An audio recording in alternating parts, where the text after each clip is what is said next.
అప్పుడున్నటువంటి ప్రభుత్వం చేసుకున్నటువంటి ఒక అవగాహన ప్రకారం అప్పుడున్నటువంటి ప్రభుత్వం చేసుకున్నటువంటి అగ్రిమెంట్ ప్రకారం మరి 30 సంవత్సరాల వ్యవధిలో మరి ఈ యొక్క ప్రాజెక్టు గురించి మరి ఒక అగ్రిమెంట్ చేసుకుని ముందు పోయిన సంగతి.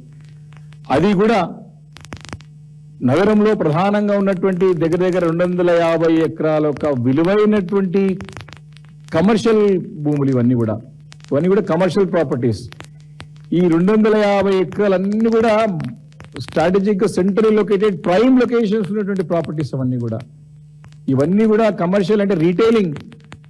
ఇవన్నీ కూడా మనకి గుడ్లు పెట్టి బంగారు గుడ్లు అంటే గుడ్లు పెట్టేటువంటి బాధ లాంటి ప్రాపర్టీస్ ఇవన్నీ కూడా.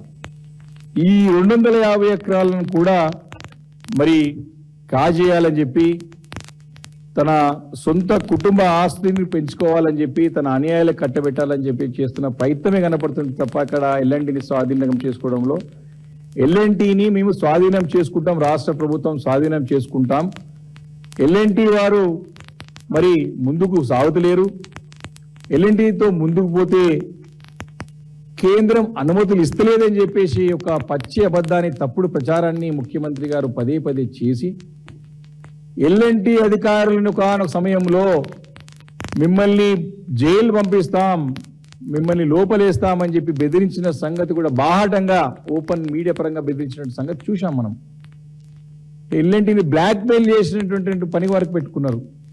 కాబట్టి ఎల్ఎన్టీని ద్వారా స్వాధీనం చేసుకోవడం కాదు, తరిమేస్తున్నారు. ఎల్ఎన్టీని ఇక్కడ నుంచి తరిమేసే ఒక ఉపాయం అంటే తరిమేసే విధానం ఎంచుకున్నారు వీళ్ళంతా కూడా.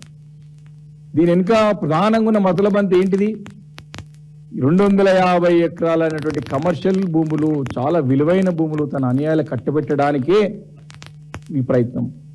వాస్తవానికి ఆ 250 ఎకరాలంతా కూడా ఇప్పటికి కూడా తెలంగాణ రాష్ట్ర ఆస్తి, తెలంగాణ ప్రజల ఆస్తి. అది ఆ ఆస్తిని ఎల్ఎన్టీకి ఇచ్చి ఆస్తి ద్వారా వచ్చేటువంటి ఇన్కమ్ ని తీసుకొని 30 సంవత్సరాల తర్వాత 40 సంవత్సరాల తర్వాత ఎప్పుడైతే వారు కట్టినటువంటి విలువ వెళ్ళిపోతుందో దాని తర్వాత మళ్ళీ ప్రభుత్వానికి వస్తుంది. అది మళ్ళీ ప్రజల ఆస్తిగానే ఉంటుంది అది. కాబట్టి అలాంటి ఆస్తిని కాజేయడానికి చేస్తున్న ప్రయత్నం కనపడుతుంది తప్ప దీంట్లో ఇంకోటి కోణం లేదని స్పష్టంగా తెలియజేస్తా ఉన్నాం. మరి వాస్తవానికి చెప్పాలంటే మా ప్రభుత్వం ఉంటే ఈ 2.5 సంవత్సరాలు